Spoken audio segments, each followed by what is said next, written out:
ये चीज़ दे दे, लेकिन कोई भी चीज़ किसी को मुफ्त नहीं मिला करती। संसार में लेने और देने का व्यवहार है। कोई भी वस्तु किसी भी से आप प्राप्त करना चाहते हो तो उसके बदले में आपको उसका मूल्य चुकाना पड़ता है, वो किसी भी रूप में हो। ज़रूरी नहीं कि धन के रूप में ही चुकाते हो। मूल्य कई तरह से चुकाया जा सकता है। कर्म का कर्ज होता है, वो चुकाना पड़ता है। कर्ज का मतलब हमने किसी से कुछ ना कुछ लिया था, उसके बदले में हमने कुछ दिया नहीं और इसलिए हमारे सिर उसका कर्जा चढ़ गया। अब वो कर्जा देना पड़ेगा, उतारना पड़ेगा।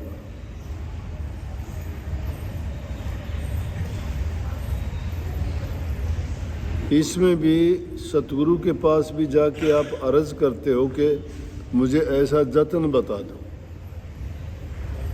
कि वो कौन सा तरीका है जिससे मैं आपको प्रसन्न कर सकूं, खुश कर सकूं। और जब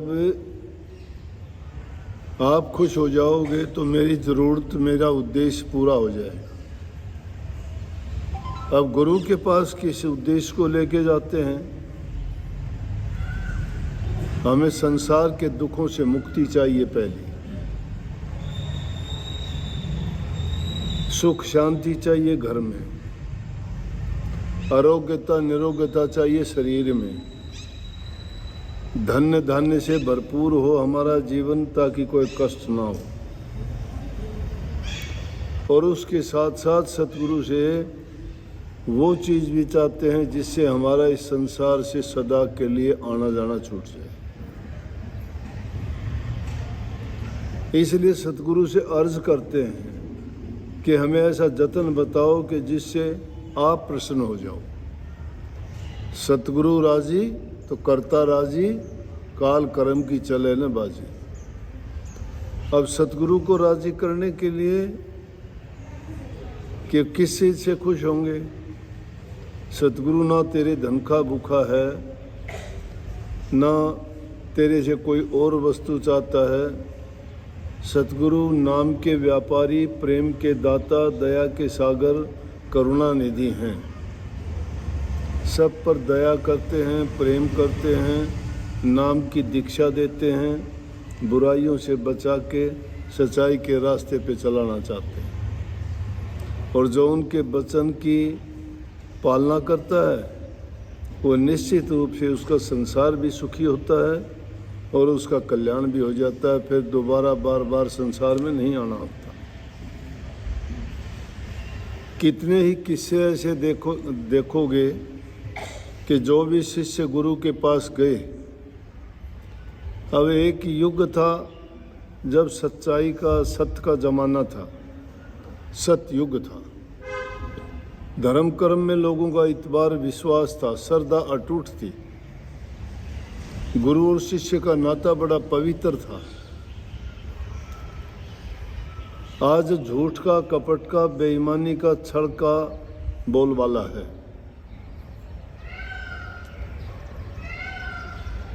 इसलिए हमारे शास्त्रों में तो बहुत कुछ लिखा है कि गुरु से जो चीज़ लेना चाहते हैं उस चीज़ की कोई कीमत नहीं है, परंतु फिर भी सतगुरु से जब नाम की दीक्षा हम लेते हैं तो बदले में हमें देना पड़ता है।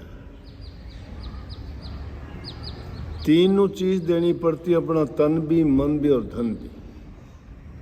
तन से कहते हैं कि अपने तन से कोई बुरा काम ना करो, क्योंकि तन तुम मुझे अर्पण कर चुके हो तो मेरा अधिकार है आपके तन पर। और उस तन से कोई भी गलत काम, कोई पाप कर्म करने का अधिकार आपका नहीं रह गया। अगर आप ऐसा करते हो तो गुरु से धोखा करते हो। मन भी आपका नहीं रहा है। मन में अगर कोई बुरा संकल्प, बुरा विचार, बुरा ख्याल रखते हो, तुम्हारा कोई अधिकार नहीं है कि आप बुराई सोचो कोई,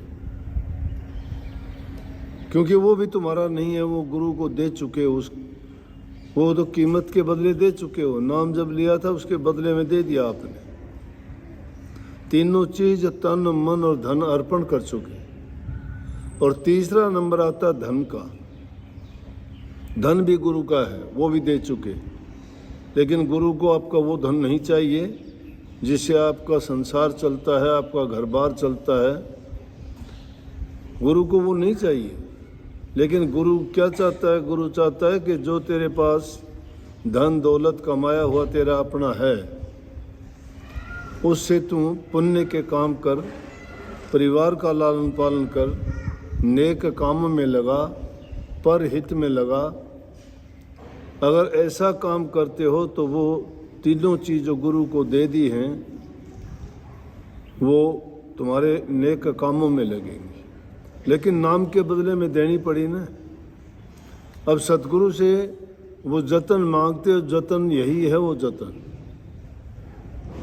उस नाम की दीक्षा को पाके आपके सारे काज संवरते हैं। अब नहीं देखते कितने लोग आते हैं कि इसने नाम ले लिया, कहावत बन जाती है कि पता नहीं पैसा कहाँ से आ गया, इसको महाराज जी देते हैं। अब उनको ये नहीं पता महाराज जी देते कैसे हैं, क्योंकि वो गलत कामों में पैसा खर्च नहीं करता, समय पर अपना काम मेहनत करता है, नाजायज चीज़ों में नहीं लगाता, अच्छे काम में लगाता है। जो अच्छे काम में लगाता है तो उसको बदले में 1000 गुना मिलता है। नेक काम में लगाओगे ना 1000 गुना मिलेगा। पाप कर्म में लगाओगे वो तो खत्म ही हो जाएगा।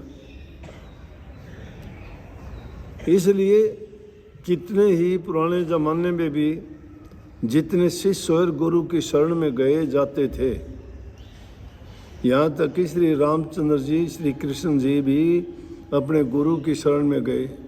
रामचंद्र जी के गुरु वशिष्ठ जी थे, कुल गुरु। श्री कृष्ण जी के संदीपन गुरु थे, वो भी उनकी शरण में गए तो भी उन्होंने दीक्षा के रूप में उनको सब कुछ अपना अर्पण किया। क्योंकि मुफ्त में कोई चीज़ कभी किसी को मिला नहीं करती, और मिलती भी है तो वो काम करती भी नहीं है।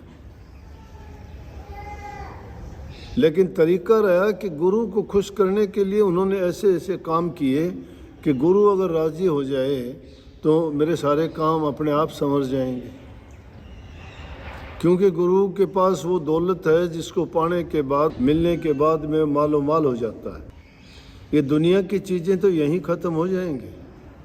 सुबह सुबह मुझे एक वो वाणी मिल गई, उसमें था कि अरब खरब धन जोड़ के आदमी क्या करता है?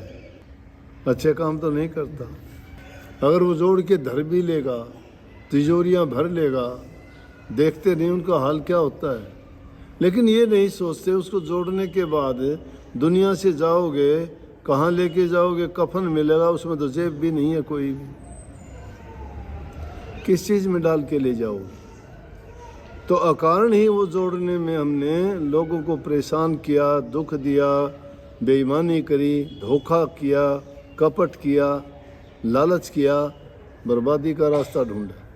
सच्चा धन जो है नाम का है, भक्ति का है, वो तुम्हारे साथ जाने वाला है। दुनियादारी का अगर सामान कोई जुटा लोगे, जोड़ भी लोगे तो वो तो दुनिया में यहीं छोड़ जाओगे। उसको लेने वाले बहुत हैं, लेकिन जो नाम रूपी धन अगर आपने कमा लिया तो वो आपसे कोई नहीं ले सकता, सिर्फ आपका ही रहेगा। उसको ले जाने के लिए किसी जेब की ज़रूरत नहीं है, बैग की ज़रूरत नहीं है, वो अपने आप ही साथ जाएगा। इंसान का कर्म साथ जाता है। नेक कर्म करोगे, नेकी तुम्हारे साथ जाएगी। लेकिन आज के ज़माने की जो कहानी थी वो तो स्वामी जी महाराज ने भी, आज के ज़माने में गुरु और शिष्य का नाता सच्चाई का नहीं रहा है। क्या मांगेगा शिष्य? आप भी लोग आते हो, कोई नौकरी मांगता है, कोई बेटा मांगता है, कोई धन मांगता है, कोई और संसारी पदार्थों की मांग रखते हो। बुरा नहीं है ना, ये नहीं कि ना मांगो, मांगो, जरूर मांगो। लेकिन वो चीज़ मांगते हो तो उसके साथ उस चीज़ को भी तो मांग लो कि जिससे तुम्हारा सब कुछ बन जाए। ये बात ज़रूरी है कि पहली चीज़ है इंसान का शरीर सुखी हो। शरीर सुखी होगा तो ही मन सुखी होगा। शरीर में दुख है तो मन भी दुखी है। मन दुखी है तो कभी अच्छा नहीं सोच सकते, ना अच्छा कर सकते हो। पहला सुख शरीर का सुख है। दूसरा, परिवार में सुख शांति हो। घर परिवार में सुख शांति नहीं है, भक्ति का नाम नहीं ले सकते। लड़ाई झगड़ों से फुर्सत नहीं होगी। लड़ाई झगड़े रहेंगे, बेचैनी हो जाएगी मन में, वही ख्यालात बने रहेंगे, विचार ही दूसरे हो जाएंगे। कहाँ भक्ति, कहाँ नाम, कहाँ ध्यान, कहाँ अभ्यास, कहाँ सुमरण, कुछ नहीं। सुमन रहेगा तो उन बातों का रहेगा जो किसी ने तुम्हें कटु वचन बोल दिए। ध्यान रहेगा तो उन्हीं बातों में जाएगा बार बार, कितना भी बचने का प्रयास करोगे तो भी। अभ्यास कहाँ से करोगे? अभ्यास तो उन्हीं बातों को, वही दिमाग में घूमती रहेंगे। रात की नींद चली जाएगी, दिन का चैन चला जाएगा, आदमी बेचैनी में समय गुजारेगा, क्या होगा? इसलिए परिवार में सुख होना चाहिए। और जब घर परिवार में सुख होता है तो आदमी सुखी ही अच्छे विचार, अच्छे ख्यालात रखता है, सोचता है। जब आदमी का शरीर ठीक नहीं, रोग है, तकलीफ है, बीमारी है, तो उसमें ध्यान जाएगा। घर में सुख नहीं है, दुखी है, तो आदमी का उन चीज़ों में ध्यान जाएगा। अब ये दोनों चीज़ अगर सही होती हैं तो फिर इंसान का चरित्र पे बात आती है। इंसान का चरित्र ऊंचा होना चाहिए। चरित्र ऊंचा कोई बात ये नहीं है कि किसी एक ही चीज़ के कारण उसका चरित्र बन जाएगा। इंसान के पास बल है, सब प्रकार के बल है। किसी के पास शरीर का बल है, किसी का धन का बल है, किसी के पास परिवार का बल है, किसी के पास पद का बल है, किसी के पास और दूसरे पदार्थों को पाके वो सोचता है मेरे बराबर कोई है ही नहीं। क्यों कहते हैं बार बार के संतों की शरण में जाके कि बलिहार जाऊं, बलिहारी गुरु आपने, बलिहारी गुरु आपने, देवहाड़ी सतबार, जिन मानस से देवते किए करत न लागी बार। जे सो चंदा ओगम्या सूरज चढ़े हजार, ऐता चांदन होंदियार गुरु बिन घोर अंधियार। लाखों सूरज भी चढ़ जाए तो भी जिस तरह गुरु ना मिले तो इंसान के जीवन में अंधकार है। सूरज अगर नहीं निकलता तो चाहे पूरी दुनिया के जितने जंगल वन है सबको आग लगा दो, सारे बारूद के ढेर फूंक दो, रात का अंधेरा गायब नहीं कर सकते। लेकिन सूर्य उदय होते ही पूरी संसार में रोशन हो जाता है, अंधकार खो जाता है। जब ज्ञान प्राप्त होता है इंसान का, अज्ञान अंधेरा दूर हो जाता है। तो इसलिए गुरु के पास जाके कहते हैं कि मैं बलिहार जाऊं। अगर गुरु के सामने जाके भी तुम अपना बल दिखाते हो, शारीरिक बल कोई काम नहीं आना, धन का बल कोई काम नहीं आना, परिवार का बल कोई काम नहीं आना। छोटा हो बड़ा हो, परिवार हो, क्या है? कोई किसी का दुख थोड़ा बटाता है। कितना ही प्यारा बंधु हो, स्त्री हो, भाई हो, लड़का हो, अपना अपना सबको अलग अलग भोगना पड़ता है। कोई किसी का इतना लेश मात्र भी ना कष्ट ले सकता है। ये दुनियादारी की चीज़ों के लेन देन होंगे, ये कार व्यवहार है दुनिया का, लेकिन रूह का कोई कार व्यवहार नहीं है। इसलिए रूहानी दौलत सतगुरु से मिला करती है